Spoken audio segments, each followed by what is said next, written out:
आइए बच्चों देखते हैं, ये अपना सेट थ्योरी का सेट का एक क्वेश्चन है जिसमें ये बहुत पॉपुलर क्वेश्चन है जिसको आप सब जानते हैं, यूज करते हैं। लेकिन इसका प्रूफ देखते हैं कितना आसान है इसका प्रूफ, और प्रूफ हमको जानना चाहिए। दिया है A union B equal to A union C and A intersection B equal to A intersection C. तो हमको क्या शो करना है भाई?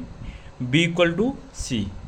तो हमको पता है कि b equal to C proof करने के लिए हमको क्या दिखाना पड़ेगा कि b subset of c and c subset of b। ये मेरे को पता है। तो आइए हम प्रयास करते हैं इसको दिखाने का ना। अभी इसको दिखाने के लिए मान लो पहला हम ये दिखाते हैं कि b सबसेट ऑफ c। इसको दिखाने के लिए क्या करेंगे? कोई एलिमेंट b का लेंगे, उसको प्रूफ करेंगे कहाँ का है, c का है। लेट कर लो, लेट कर लीजिए x belongs to B. X कहाँ का है? बी को। अब मेरे को प्रूफ करना है ये कहाँ का होगा? सी का। चलिए स्टार्ट करते हैं। एक्स बिलोंग्स टू बी है तो क्या ये आप कह सकते हैं क्या X belongs to A union B? जाहिर सी बात है भाई, यदि बी में है तो ए में हो या ना हो, लेकिन ए यूनियन बी में तो होगा ही होगा, क्योंकि ए यूनियन बी का परिभाषा यही होता है, यदि कोई ए में हो या बी में हो। हमारा बी में है तो ठीक है, कोई दिक्कत नहीं है। अब देखिए अगला step, X belongs to A union C. ये यहीं से आ गया। A union B equal to A union C था, तो ए यूनियन बी की जगह हमने क्या रख दिया? A union C. तो अब आगे देखते हैं, इसका मतलब क्या हुआ? एक्स बिलोंग्स टू ए और x belongs to C.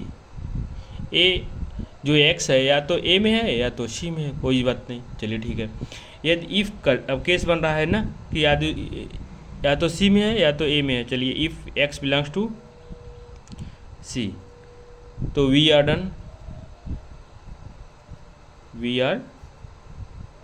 That is मतलब X B subset of C होगा, क्योंकि हम बी का एलिमेंट लेके चले थे, हमको कहाँ मिल गया? बी एलिमेंट सी का हो गया वो। चलिए पहला हो गया। अब केस 2 लगा देते हैं, ये पहला केस था। दूसरा केस लगाते हैं, if X belongs to A. यदि भाई एक्स जो है ए का एलिमेंट हो जाए तब क्या होगा? तो x belongs to a intersection b। अब बताओ कैसे? क्योंकि भाई x b का था ही पहले, और x यहाँ से क्या बोल रहा है कि x कहाँ का है? a का हो गया। तो इसका मतलब a में भी है और b में भी है। इसका मतलब x belongs to a intersection b, और a इंटरसेक्शन b हमारा कहाँ क्या दिया है? a intersection c। Very good. x belongs to a intersection c, A intersection C हो गया। इसका मतलब x बिलोंग्स टू ए और x बिलोंग्स टू सी। ए का कोई बात ही नहीं, सी वाला हम चूज करते हैं, x बिलोंग्स टू सी। फिर देखो हमारा b का था, जो फिर मतलब कि a में लेंगे फिर भी सी में आएगा, b में यहाँ पे सी में तो है, कोई बात ही नहीं। दोनों कंडीशन हमारा क्या आ गया? b सबसेट ऑफ सी।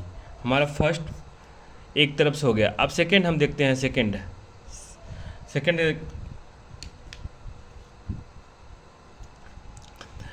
अब क्या करेंगे?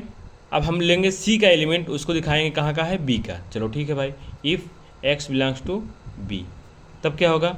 Sorry X belongs to C.